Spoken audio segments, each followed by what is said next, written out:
আজকে তৈরি করছি শুধুমাত্র 1 কাপ দুধ আর 2টা ডিম দিয়ে ভীষণ মজার একটি রেসিপি। আর আশা করি আজকের রেসিপিটা আপনাদের দেখার পরে অনেক ভালো লাগবে আর এখনই তৈরি করতে ইচ্ছা করবে।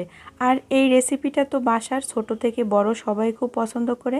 আসসালামু আলাইকুম দর্শক, আশা করি সবাই ভালো আছেন। আর ভিডিও ভালো লাগলে এরকম মজার মজার রেসিপি পেতে চাইলে আমার চ্যানেলটি সাবস্ক্রাইব করে রাখবেন। আর ভিডিও ভালো লাগলে অবশ্যই লাইক কমেন্ট শেয়ার করতে ভুলবেন না। আর এখন রেসিপিটা তৈরি করার জন্য প্রথমেই নেব 2টা ডিম।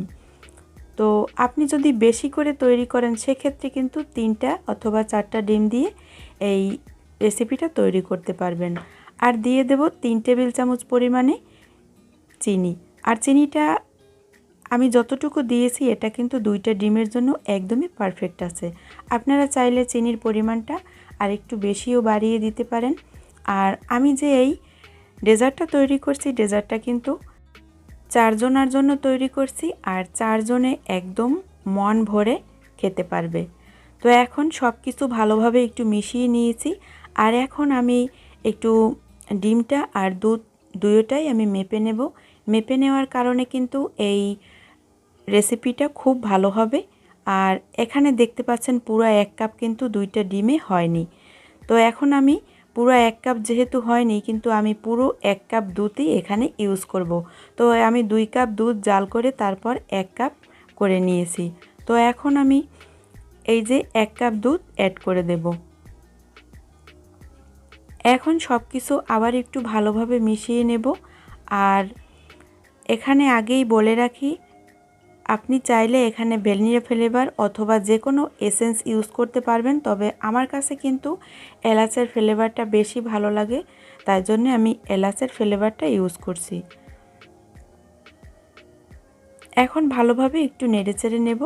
আর বন্ধুরা চাইলে আমার ছোট্ট চ্যানেলটি আপনারা ঘুরে আসতে পারেন, আশা করি আপনাদের কাছে অনেক ভালো লাগবে। কারণ আমার চ্যানেলে বিভিন্ন রকমের আইসক্রিম, পুডিং, ডেজার্ট, বিস্কিট এসব, তারপরে কেক, অনেক রকমের রেসিপি দেয়া আছে। আর চ্যানেলটা ঘুরে আসলে আশা করি আপনাদের কাছে অনেক ভালো লাগবে। এখন আমি পুডিং বসানোর জন্য এরকম একটি ফ্ল্যাট স্টিলের বাটি নিয়েছি। আপনারা চাইলে যে কোনো কাচের পাত্রেও এই পুডিংটা তৈরি করতে পারবেন। এখন র্যাপিং পেপার দিয়ে র্যাপ করে দেব, যাতে পুডিং বসানোর পরে চুলায় যখন ভাপ দিব তখন ভিতরে পানি চলে না আসে, তাহলে খেতে একদমই ভালো লাগবে না।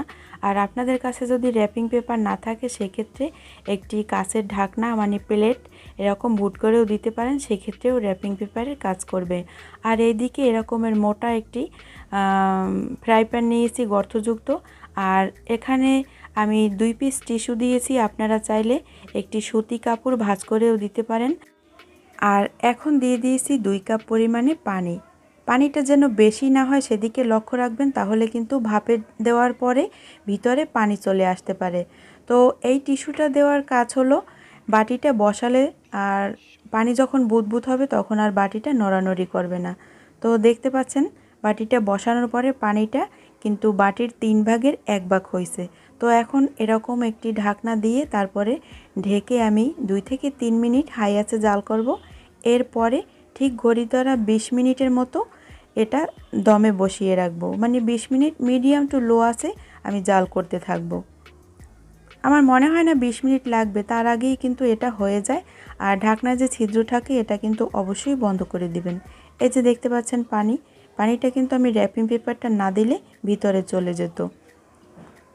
তো এখন চেক করে দেখব যে হয়ে গেছে কিনা আমার পুডিংটা। এটা ফ্রিজে রেখে তারপরে খাবেন, 2 ঘন্টা অথবা 3 ঘন্টা ফ্রিজে রেখে দিবেন। আর আমার পুডিংটা একদমই সেট হয়ে গেছে। আর এই পুডিংয়ের রেসিপিটা ঠান্ডা ঠান্ডা কিন্তু ভীষণ রকমের মজার হয় খেতে। আর পুডিংটা একদমই সেট হয়ে গেছে দেখতে পাচ্ছেন। তো আমি ফ্রিজে 2 ঘন্টা না, এখানে 3-4 ঘন্টার মতো রেখে দিয়েছিলাম। আমার অন্য একটি কাজ ছিল যার কারণে এটা একটু বেশি সেট হয়ে গেছে। আর যখন মোল্ট আউট করছি তখন কিন্তু একটু নষ্টও হয়ে গেছে উপর থেকে। তো একটু দেখাই আপনাদের, এই যে দেখেন উপর থেকে কিন্তু এরকম হয়ে গেছে একটু। যাই হোক, আপনারা 1 ঘন্টা রেখেই তারপরে ফ্রিজ থেকে নামিয়ে নেবেন। এই যে দেখতে পাচ্ছেন বাটির 2 জায়গায় আটকে গেছে। আর এই পুডিংটা কিন্তু একদম মসৃণ হয় না, যেহেতু আমি ক্যারামেল পুডিং তৈরি করিনি। আর যদি ক্যারামেল পুডিং তৈরি করতাম সেই ক্ষেত্রে কিন্তু একদম মসৃণ হইতো। আর আমার চ্যানেলে কিন্তু একটি ডিম দিয়ে কিভাবে ক্যারামেল পুডিং তৈরি করবেন সেই রেসিপিটা দেয়া আছে। আমি হয়তো 2 সপ্তাহ আগে ভিডিওটা শেয়ার করছিলাম, তো আশা করি আপনাদের কাছে অনেক ভালো লাগবে। তো আমি এখন এই পুডিংটা কেটে আপনাদের সাথে শেয়ার করছি।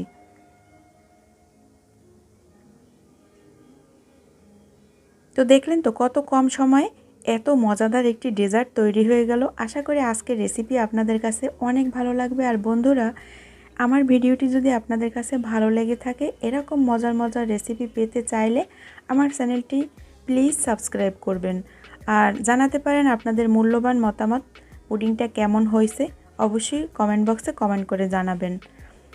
তো দেখা হবে নতুন পর্বে নতুন ভিডিওতে। ততক্ষণ সবাই ভালো থাকবেন। আল্লাহ হাফেজ।